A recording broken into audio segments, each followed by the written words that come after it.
Hey everyone, this is Arctic Blues, and today I'm going to be giving you all a guide for the Fish Flingers Distraction and Diversion. In this video, I'm going to go over the objectives of the game and give a bit of information about how to play both alone and with a group. It is generally more efficient to play with an organized group of people, and the current official world for Fish Flingers is 89. Also, the current Friends chat channel for Fish Flingers is 2flingfish. Just make sure that if you're not actually playing a game, or if you're not in the right world, then you shouldn't be in the Friends chat because it does fill up a lot of the time and it should be saved for people who are actually playing.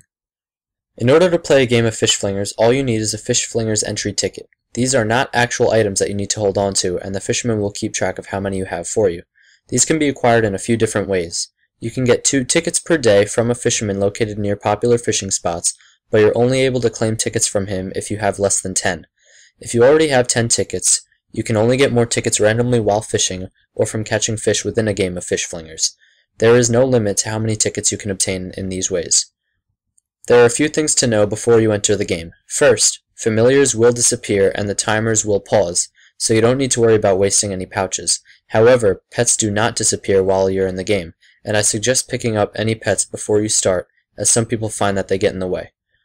Once you have a ticket, you can talk to the fisherman or right-click on him to teleport to the waiting area for the game. Games take 10 minutes each, and there are 10 minutes between each game. Also, you can only enter the lobby within 5 minutes before the start of the next game. When you're in the waiting area, it's very important to go over to the fisherman and right-click to get a hint from him. You can only get 1 hint before the start of each game. If you're alone, this isn't extremely helpful, but when many people are asking for hints, you can find out a lot about which hook, bait, and weights to use in certain areas. The fisherman will give a random hint telling you the location that a certain fish is in, as well as a few words regarding either the bait, hook, or distance of the fish. As far as the bait hints go, the bait can be divided up into 4 main groups: wriggling creatures, leaping insects, fluttering creatures, and shellfish. The bait hints are always very specific and will tell you exactly which bait to use. The hints are red wriggling creatures for worms, brown for maggots, green leaping insects for locusts, brown for crickets, green fluttering creatures for green moths, gray for gray moths, and red shellfish for shrimp, gray for crayfish. As far as hook hints go, almost all of them tell you exactly which to use. If he says to use a normal hook, use a standard hook. If he says the fish has a small mouth, use a slim hook. If he says to use a double hook, use a double hook. If he says the fish has a wide mouth, use a large hook. And if he says that the fish can spot metal a mile off, it could either be bone or a wooden hook. The weight hints will never tell you exactly which weight to use, but are very easy to figure out. If he says to attach a lot of weight, you'll need either 5 or 6 kilograms of weight. If he says to attach a few weights, you'll need either 3 or 4 kilograms, and if he says you won't need much weight, then you'll need either 1 or 2 kilograms of weight. When you're sharing the hints with a group of people, you'll want to say the area that the fish are in, the name of the fish, and then the hint that you're given. For example, if the hint is that trout are found in the lake and can spot metal a mile off, you'd want to say lake, trout, bone, wood. And always make sure that if you're not completely sure about what your hint means, just write the whole thing out. It makes things a lot more difficult for a group when they're receiving incorrect hints. It's also very important to note that no single bait, hook, or weight can be used more than once in a game of Fish Flingers. So, if you got a hint for worms as a bait for one fish, then worms won't be used for any other fish. There are a few goals that some people like to achieve during the game. You can receive 4 medals, a higher score, and more experience by finding the 100% rating for all 6 fish at 4 locations, catching 3 big fish, and by assisting other people with reeling in 6 big fish. If you don't like moving around and trying to get all these things done, you can stay at one spot the whole time and catch one type of fish.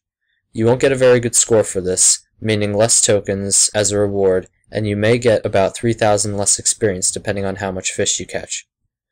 The 4 locations are the docks, the lake, the river, and the beach. 2 of the locations will have 1 type of fish at them, and the other 2 will have 2 types of fish. This is random and changes every game. Right before the start of the game, you'll want to wait against the gate next to the docks so that you can start catching fish as quickly as possible. A few things about the interface are good to know for when the games are going on. The number in parentheses next to the total number of fish you've caught is the number of big fish you've caught. The ratings button is what you click if you want to see which fish are at which locations, and the 100% rating combination once you've gotten it. The percentage under the rating is the percentage that your current area is to the next depletion level, which is indicated by the number to the right of the depletion percentage. This increases as more fish are caught at that area, and once it reaches 100%, it will add a depletion level, which means you'll catch fish more slowly at that location. You should leave at that point. The cast button can be used to cast with your current line at the location that you're closest to. This can be also used to quick cast, which I'll explain later on.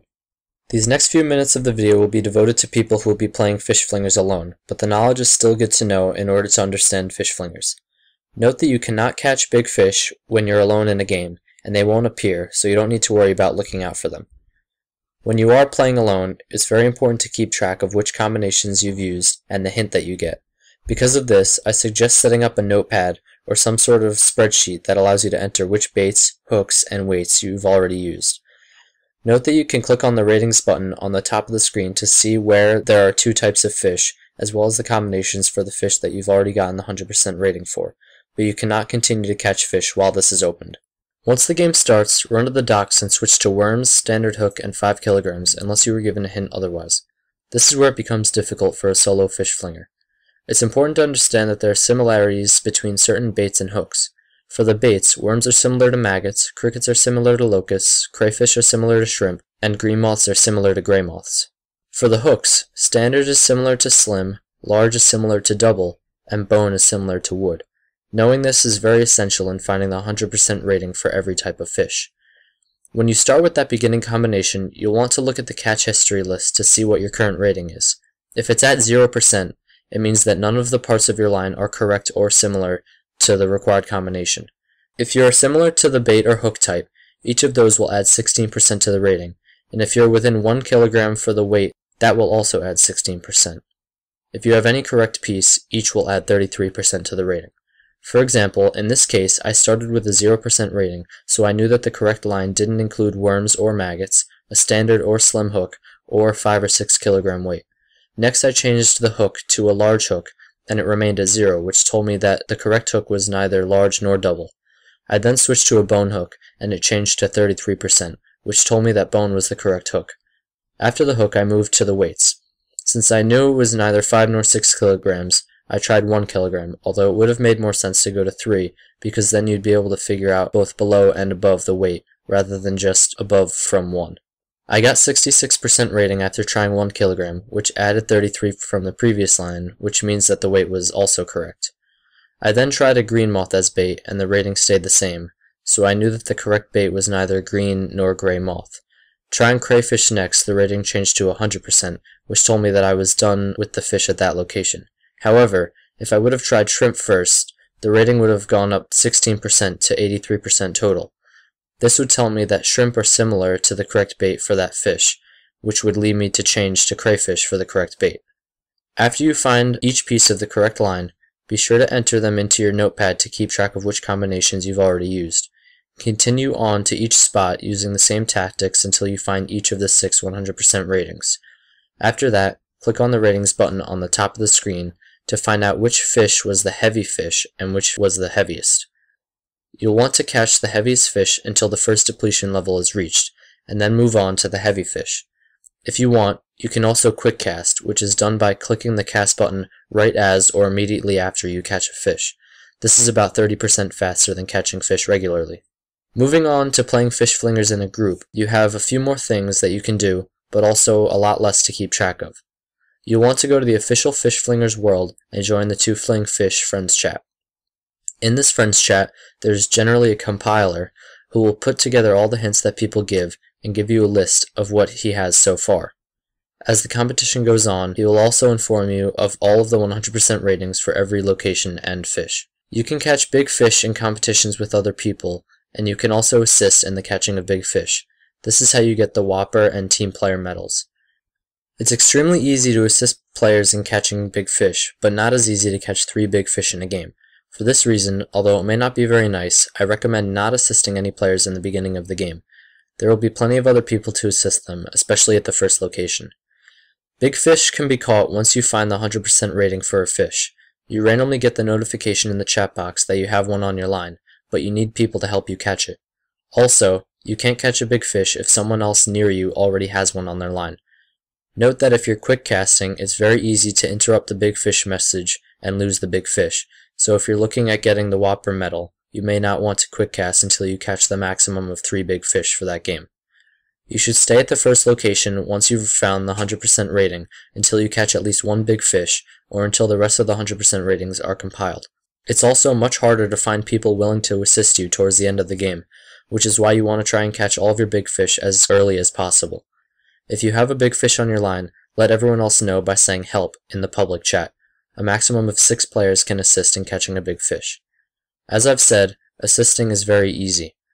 There are always plenty of people asking for help throughout the game, so you won't have trouble getting 6 assists even in the last minute or two.